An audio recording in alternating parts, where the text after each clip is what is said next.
क्या होता है मरने के बाद, कहाँ जाती है आत्मा? पापाजी नहीं रहे। नाम था उनका सच्चिदानंद त्रिपाठी। शायद वह अभी धर्मराज के लोक में हैं, या पुनर्जन्म के बाद इसी लोक पर। लेकिन उनकी बताई एक बात याद आ रही है। डायबिटीज से पीड़ित पापाजी 80 के दशक के किसी साल में गोरखपुर मेडिकल कॉलेज में भर्ती थे। वह बेड पर सो रहे थे, जबकि बाबा पंचानंद त्रिपाठी उनके पास ही फर्श पर बैठकर रामायण का पाठ कर रहे थे। अचानक पापाजी की नींद खुली और वह चौंक कर उठ बैठे। बाबा ने अपनी बोलचाल की भोजपुरी भाषा में पूछा, कब भइल हो? पापाजी ने कहा, तू न देखल ह? बाबा बोले, ना त। पापाजी ने बताया, यमराज के दूत आयल रहले ह। एक दूतवा पूछत रहल ह, सच्चिदानंद तुम ही हो? हम कुछ बोलती, तबे दूसर का दूतवा कहलस, यह नहीं, बगल वाला कमरा है, एकरा बाद दोनों चल गए हवन। बाबा उस समय कुशीनगर के कठकोया इंटर कॉलेज में शिक्षक थे। वह पुराणों का भी अध्ययन करते और इस बारे में काफी जानकारी थी। उन्होंने कहा, लागता केहू जाए वाला बा। इसके बाद वह फिर से रामायण का पाठ करने लगे। थोड़ी ही देर में उस वार्ड के बगल वाले कमरे से रोने धोने की आवाज आने लगी। पता चला कि वहां भर्ती एक पेशेंट की मौत हो चुकी है। आगे पापाजी ने बताया, वे उसे लेने आए थे, लेकिन गलती से मेरे कमरे में आ गए थे। पापाजी की मुझसे और फिर मेरे द्वारा यहाँ बताई जा रही इस कहानी पर आपका यकीन करना इस बात पर निर्भर करता है कि आपकी धार्मिक अभिरुचि क्या है। आपने वेद पुराणों का कितना अध्ययन किया है और उनमें कही गई बातों को कितना मानते हैं? क्योंकि पुराणों की माने तो शरीर नश्वर यानी नाश होने वाला है, लेकिन आत्मा अविनाशी, जिसका नाश नहीं हो सकता। मान्यता है कि किसी की मौत के बाद यमराज या उनके दूत उसकी आत्मा यानी सूक्ष्म शरीर को लेने आते हैं। वे उसे यमलोक ले जाते हैं। यमलोक जाने के भी कई मार्ग है। दूत किसी को किस रास्ते यमलोक ले जाएंगे, यह इस बात पर निर्भर करता है कि उसके कर्म कैसे रहे हैं। यदि वह पापी है, तो उसे कई यातनाएं सहते हुए वहां तक पहुंचना होगा। यही नहीं, यमलोक में भी उसकी यातनाएं जारी रहेंगी। इसके बाद उसके कर्मों के हिसाब से ही उसका अगला जन्म निर्धारित होगा। कुछ यातनाएं उसे अगले जन्मों में भी भुगतनी पड़ सकती हैं। आइए इसे एक एक कर समझते हैं। सबसे पहले जानते हैं कि आत्मा क्या है। काशी के आचार्य राजेश कहते हैं, वेद पुराण और गीता के मुताबिक आत्मा अजर अमर है। आत्मा एक शरीर धारण करती है और जन्म और मृत्यु का समय व्यतीत होने पर उसे छोड़कर चली जाती है। फिर वह किसी और शरीर को धारण करती है। किसी आत्मा के जीवन का यह चक्र तब तक चलता रहता है, जब तक कि उसे मोक्ष नहीं मिल जाता। यह आत्मा सभी के अंदर है। मनुष्य ही नहीं, पशु पक्षी, जीव जंतु में भी। आचार्य राजेश बताते हैं, आत्मा के 3 स्वरूप हैं, जीवात्मा, प्रेतात्मा और सूक्ष्मात्मा। जीवात्मा वह है जो भौतिक शरीर में वास करती है। इस आत्मा का जब कामनामय शरीर में वास होता है, तब उसे प्रेतात्मा कहते हैं। वहीं यह आत्मा जब सूक्ष्मतम शरीर में प्रवेश करती है, तब उसे सूक्ष्मात्मा कहते हैं। सूक्ष्मात्मा ही आत्मा का वास्तविक स्वरूप मानी जाती है। कहने का मतलब यह है कि आत्मा हमेशा एक शरीर के साथ होती है। एक शरीर को छोड़कर दूसरे शरीर को धारण करने के बीच के समय भी वह एक सूक्ष्म शरीर में रहती है। जब आत्मा कोई शरीर छोड़ती है, तो वह ज्योति स्वरूप बाहर आती है। अब सवाल यह है कि शरीर के साथ यदि आत्मा नहीं मरती, तो फिर वह कहाँ जाती है?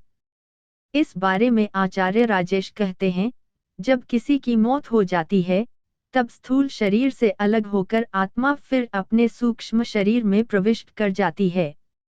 इस सूक्ष्म शरीर की बनावट भी स्थूल शरीर जैसी ही है, लेकिन वह नजर नहीं आती। इसका आकार इतना सूक्ष्म होता है कि मरने के बाद खुद आत्माएं भी इसे बस अनुभव कर पाती हैं। कुछ ही आत्माएं इसे देख पाती हैं। पुराणों के अनुसार इसीलिए मरने के बाद किसी व्यक्ति को लगता है कि उसका शरीर कितना हल्का हो गया है। हालांकि जिसकी मौत होती है, उसे यह समझने में काफी समय लग जाता है कि वह मर चुका है। वह काफी समय अपने शरीर के आसपास ही मंडराता रहता है। अपने छोड़े गए शरीर के आसपास एकत्र लोगों से वह कुछ कहना चाहता है, लेकिन उसकी आवाज किसी को सुनाई नहीं देती। वह परेशान हो जाता है। वह चलता फिरता है, अपने हाथ पैर हिलाता है। वह मानता नहीं कि वह मर चुका है। उसे लगता है कि वह शायद सपना देख रहा है। उसका यह भ्रम तब मिटता है जब वह फिर से अपने शरीर में घुसने का प्रयास करता है, लेकिन उसमें सफल नहीं हो पाता। मौत के बाद क्यों जला देते हैं शरीर? आचार्य राजेश इसका कारण बताते हैं, जब तक शरीर का अंतिम संस्कार नहीं कर दिया जाता, तब तक जीव उसके आसपास मंडराता रहता है। इसलिए सनातन धर्म में शरीर को जला दिया जाता है, क्योंकि यदि उसे दफनाया जाए, तो जीव उसका मोह नहीं छोड़ पाता और उसके इधर उधर ही भटकता रहता है। अधिक माया मोह वाला जीव तो श्मशान के आसपास भी बहुत दिनों तक चक्कर काटता है। वहीं जिन जीवों को प्रियजनों से अधिक मोह होता है, वे अपने प्रिय व्यक्तियों के निकट रहने का प्रयास करते हैं। आचार्य राजेश आगे कहते हैं, मृत्यु के बाद कोई कहाँ समय गुजारता है, यह इस बात पर निर्भर करता है कि वह कैसी धारणा और विश्वास के साथ मरा है। मान लीजिए कि बचपन से यह धारणा है कि मृत्यु के बाद उसे लेने यमराज भैंसे पर आते हैं, तो उसे उस समय यही छवि दिखाई देगी। मरने के 12 दिन के बाद यमलोक के लिए यात्रा शुरू होती है। शरीर छोड़ने के बाद कोई आत्मा किस रास्ते यमलोक जाती है? इस सवाल का जवाब देते हैं कर्मकांड के जानकार पटना निवासी संतोष पांडेय शास्त्री। वह कहते हैं, जब कोई आत्मा किसी शरीर का त्याग करती है, तो उसके बाद की यात्रा के लिए उसे 3 प्रकार के मार्ग मिलते हैं। इन मार्गों के नाम हैं अर्ची, धूम और उत्पत्ति विनाश मार्ग। इनमें एक रास्ता ब्रह्मलोक, दूसरा पितृलोक और तीसरा नर्क का है। किसे किस मार्ग से जाना है, यह उसके कर्मों से तय होता है। अर्ची मार्ग का सफर ब्रह्मलोक और देवलोक ले जाता है। वहीं धूम मार्ग पितृलोक की यात्रा पर ले जाता है, जबकि उत्पत्ति विनाश मार्ग नर्क के लिए है। नरक कौन जाता है? संतोष पांडेय शास्त्री के अनुसार यजुर्वेद में कहा गया है कि तप ध्यान करने वाले लोग मृत्यु के बाद ब्रह्मलोक जाते हैं। सत्कर्म करने वाले आम लोग भी ब्रह्मलोक यानी स्वर्ग जाते हैं। यदि आप यह जानना चाहते हैं कि स्वर्ग जाने पर क्या होता है, तो वहां जाने का मतलब है देव बन जाना। वहीं बुरे कर्म करने वाले लोग मौत के बाद प्रेतयोनि में अनंतकाल तक भटकते रहते हैं। बाद में कुछ फिर से धरती पर जन्म लेते हैं। हालांकि यह जरूरी नहीं कि वे फिर मनुष्य योनि में ही जन्म लें। पुनः धरती पर आने से पहले इस तरह के जीव पितृलोक में रहते हैं। वहीं उनका न्याय होता है। यमपुरी कब पहुंचती है आत्मा? आत्मा तय मार्ग से 17 दिन की यात्रा के बाद वे दिन यमपुरी पहुंचती है। गरुड़ पुराण के अनुसार यमपुरी पहुंचने से पहले रास्ते में वैतरणी नदी पड़ती है। यह नदी विष्ठा और रक्त से भरी हुई है। अच्छे कर्म करने वाले तो आसानी से वैतरणी को पार कर जाते हैं, किंतु पापी आत्माएं इस नदी में डूबती रहती हैं और यमदूत उन्हें निकालकर बार बार फिर इसमें धक्का देते रहते हैं। इसलिए किसी हिंदू की मौत जब करीब होती है, तो उससे गोदान आदि कराया जाता है। इसका मतलब है कि यदि उसने जीवनकाल में कम धर्म किया, तो उससे अंत समय में कराया जाता है, ताकि वह वैतरणी आसानी से पार कर सके। यमपुरी में आत्मा पुष्पोदका नामक एक और नदी के पास पहुंचती है, लेकिन यह वैतरणी की तरह नहीं। पुष्पोदका का पानी साफ है और इसमें कमल के फूल खिले रहते हैं। इस नदी के किनारे एक छायादार बड़ का वृक्ष है, जहां आत्मा थोड़ी देर विश्राम करती है। यहीं पर उसे उसके पुत्रों या परिजनों द्वारा किए गए पिंडदान और तर्पण का भोजन मिलता है, और इससे उसमें फिर से ऊर्जा का संचार होता है। किस दिशा में है स्वर्ग का द्वार?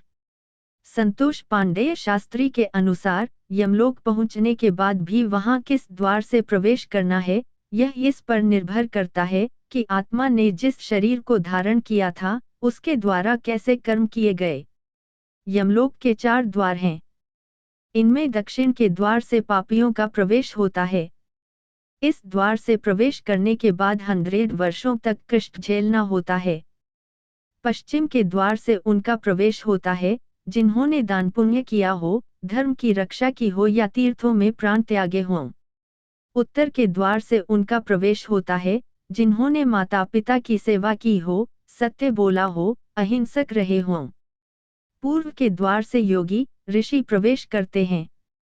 इसे ही स्वर्ग का द्वार कहते हैं। इस द्वार में प्रवेश करते ही गंधर्व, देव, अप्सराएं स्वागत करते हैं। यदि ईश्वर की सभी पर एक समान कृपा होती है, तो किसी को भी नरक की यातना क्यों? इसका जवाब यह है कि ईश्वर हमसे हमेशा ही शुभ कार्य की इच्छा रखते हैं। उनकी रचना इतनी खराब हो जाए, वह भला क्यों चाहेंगे? इस व्यवस्था को ही नियंत्रित करने के लिए यमराज की भूमिका है। जब कोई गलत कार्य करता है, तो उसे भयानक कष्टों के जरिए शुद्ध करना ही यमलोक का मुख्य कार्य है। ऐसी ही आत्माएं नरक जाती हैं, जहां उन्हें तरह तरह की यातनाएं झेलनी होती हैं। ऐसी आत्माएं बार बार शरीर धारण करती हैं और दुख सहती हैं। इसे ही 84 लाख योनियों में भटकना कहते हैं। आत्मा जितनी बार शरीर धारण करती है, वह योनि कहलाती है। ऐसी 84 लाख योनियां हैं। इनमें कीट पतंगे, पशु पक्षी, वृक्ष और मानव सभी शामिल हैं। इनमें पेड़ पौधे की 30 लाख, कीड़े मकोड़े की 27 लाख, पक्षियों की 14 लाख, पानी के जीव जंतुओं की 9 लाख, देवता, मनुष्य, पशु की 4 लाख योनियां हैं। मोक्ष होने पर ही इससे मुक्ति मिलती है। पुनर्जन्म क्यों? संतोष पांडेय के अनुसार इस जन्म में हम पिछले जन्म से प्रेरित होते हैं, जबकि इस जन्म के कर्म के अनुसार हमारा अगला जन्म और कुछ हद तक कर्म भी निर्धारित होता है। कर्म और पुनर्जन्म दोनों एक दूसरे से जुड़े हुए हैं। कर्मों के फल को भोगने के लिए पुनर्जन्म होता है, और पुनर्जन्म के कारण फिर नए कर्म संग्रहित होते हैं। इसे यूं समझिए कि मनुष्य अपने जन्मों के कर्मों के फल का भोग करता है, जिससे वह उनसे मुक्त हो जाता है। इन भोगों से अनुभव प्राप्त करके वह नए जीवन में इनके सुधार के उपाय करता है, जिससे बार बार जन्म लेकर वह पूर्ण सुधार के साथ मोक्ष को प्राप्त होता है। इसलिए हमें हर स्थिति में अच्छे कर्म ही करने चाहिए। अगर हमारी वीडियो आपको अच्छी लगी हो तो वीडियो लाइक करें, कमेंट करके बताएं और सब्सक्राइब करना न भूलें नई वीडियोज के लिए, और सभी दोस्तों के साथ शेयर भी करें। धन्यवाद। जय श्री राम। जय श्री कृष्ण।